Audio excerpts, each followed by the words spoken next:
So you want to know exactly how to scale your Facebook ads, keep your ROAS high, but ad costs low? I'm gonna show you exactly how to do that in this video. By the end of this video, you are going to learn the detailed techniques that you can put into practice today to scale your Facebook ad campaigns. Stick around until the end, and I'll also reveal my secret trick to acquire new customers at significantly lower cost. So let's not waste any more time and let's dive right in. So this is the part 3 of a series that I'm doing on how to scale your Facebook ad campaigns the right way. You can check out my 2 previous videos here where I talk about the basics of scaling properly. Make sure you watch those as well because I do go in depth about a lot of foundational knowledge. That way you won't be confused while you're watching this video. Change one thing in your winning ad set. It could be replacing an interest in detailed interest audience targeting. It could be the location, the placements, age, gender, or even your lookalike audience. If I have any winning ad sets, I will always use this strategy before anything else. So the way to do this is to first duplicate a successful ad set, then only change one of those variables. I suggest zeroing in on the demographics of your best audience. So take a look at your breakdowns based on age, gender, location, and placements to determine where most of your sales are coming from. Sounds like a no-brainer, but if you notice that most of your customers are women over the age of 45, then you should only target females 45 and up. Of course, the algorithm will automatically show your ads to your best demographics, but this allows you to have even more control with your targeting so that you're not wasting money in places where you're getting diminishing returns. The more precise you can get with your targeting, the higher your ROAS, because every dollar spent is reaching quality customers who are that much more likely to convert. If only 10% of your customers are male, I would ignore that demo completely and focus on the other 90% that's actually driving the most revenue. You can do this with your custom and lookalike audiences as well. Simply duplicate your best ad set and replace your 1% purchase or add to cart lookalike audience. This also works if you have a purely interest-based ad set. So just swap out something like West Elm with Williams-Sonoma. You get the idea. So let's break this down even further so you understand how this works. When you duplicate anything in the Facebook ads ecosystem, that component carries with it data about the users that you've targeted on Facebook. They look like you. They were rude to Patty and Selma, and the horde has been described as very gassy. Thus, if you've spent $500 on ad set A and ad set A produced a ROAS of 10, duplicating this will transfer with it data about that audience in ad set A. So you can expect that ad set B will generate similar results. You can also do this at the campaign level, but I would make sure to exclude any audiences that you're already targeting elsewhere so that there's no overlap. By the way, if you are enjoying this video so far, I would appreciate an early thumbs up. It really helps me to understand the type of content that you like to see and also helps the channel grow. Refresh your creatives, copy, and target different audiences. I can't emphasize this one enough. When your frequency starts to increase, you should refresh your creatives, copy, and expand your audiences. So think about it. Your frequency is rising because the same group of people is seeing your ads over and over again. Thus, they're going to get tired of seeing the same thing and immediately scroll past your ads.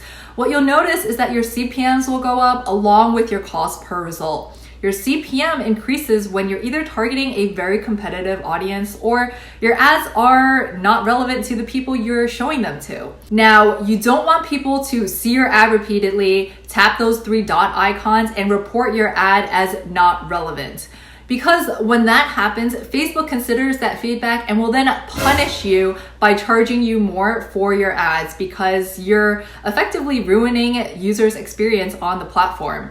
Don't forget that at the end of the day, Facebook and Instagram's #1 priority is to keep people on the platform. Thus, if people are seeing a ton of ads that aren't relevant to them, they are not going to stay on the platform. So now you have the problem where you're spending to deliver those ads, but they're not grabbing people's attention, capturing clicks, engagement, or conversions, which means that you're losing money. If you've been advertising for long enough, you'll know that this is what is known as ad fatigue. It's a constant uphill battle of feeding Facebook new creatives, targeting new audiences, and making your campaigns as impactful as possible.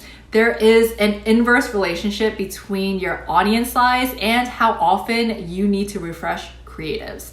A smaller audience size means you'll need to update your creatives more frequently and vice versa. Facebook also recently published an update where they will start limiting the number of ads that you're allowed to have active at a time. The limitations are based on the total spend on your account and actually pretty generous, with the lowest tier starting at 250 active ads. This is basically Facebook's way of saying that more ads don't correlate to better performance, and I can personally attest to that because I've definitely seen this in our campaigns as well. The best campaigns favor a simplified structure, which leads me to my next point.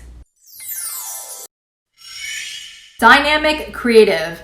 If creating a bunch of different ads with various images, videos, and having to come up with witty copy gives you anxiety, then dynamic creative is for you.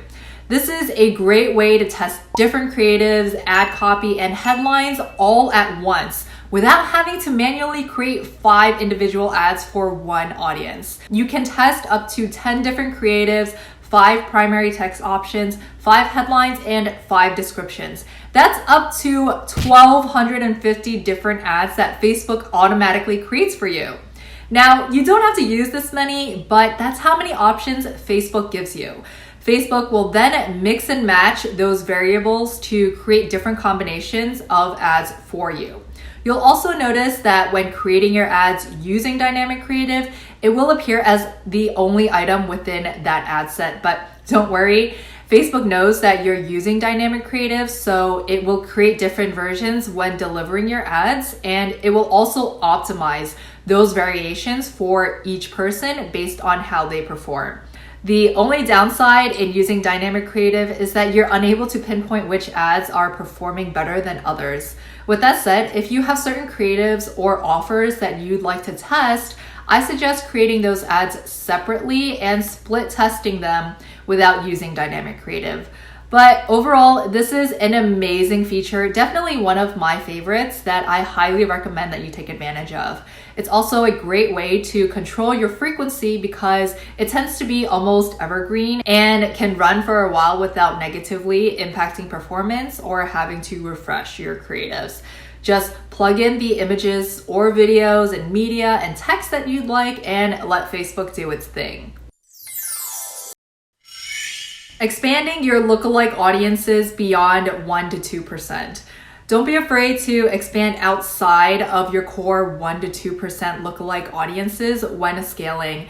Yes, these are going to be the most profitable for you, but at some point you're going to max out of these audiences as your budget increases. You'll want to cast a bigger net for customer acquisition. As your spend increases, your audience size also needs to increase because you'll need a bigger market to deliver your ads to.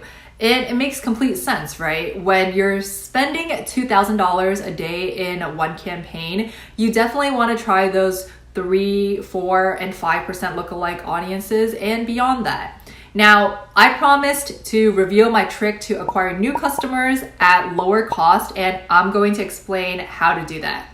You want to leverage your lookalike audiences in consideration and awareness campaigns. These are highly underutilized because most people automatically go straight to conversions campaigns. The CPMs are also way cheaper, so you get lower cost per acquisition. So let's break down what the setup actually looks like. I normally go with a traffic campaign. Now, in my ad set, I'll choose a 5% lookalike audience. Generally, anything from 5 to 10% is good, but feel free to test what works best for you. If you're using a bigger budget, go with a higher percentage so Facebook has more people to deliver your ads to. Just keep in mind that the higher your percentage, the less engaged that audience will be, meaning you may see a lower click-through rate and overall engagement, but this is because the percentage represents the level of affinity to your base audience. This is nothing to worry about given that the CPMs are super cheap, so you'll still be able to reach a mass market for relatively low cost. But if you want results faster, then feel free to use those lower percentages. So this essentially represents the top of your funnel. So the reason you want to do this is because this allows you to acquire new customers at much lower cost given the lower CPMs. The goal is to get more people to click through to your website where you can pixel them and then retarget them in your middle and bottom of the funnel campaigns. More on that in a future video. Also, leave a comment down below if you want to know how to set up proper funnels using Facebook ads that engage your audience so you can convert them from completely cold leads who have never heard of your brand to repeat customers who buy again and again. Also, as a side note, Facebook won't tell you this, but the reason you want to use traffic or reach campaigns instead of conversions is because whenever you're running conversions campaigns, you never actually reach your total potential audience. Plus, it's more expensive because the algorithm pools audiences based on people who are most likely to take the action that you're looking for, which forces your ad costs up in the open auction. Now, if you got any value from this video at all, please smash that thumbs up button. As always, please consider subscribing if you enjoy the content on this channel because I do spend a lot of time making these videos to help you guys. It would really make my day. Also, let me know what scaling strategies are working for you and what questions you have about scaling or Facebook ads in general. Until next time, I'll see you guys in the next video. Bye!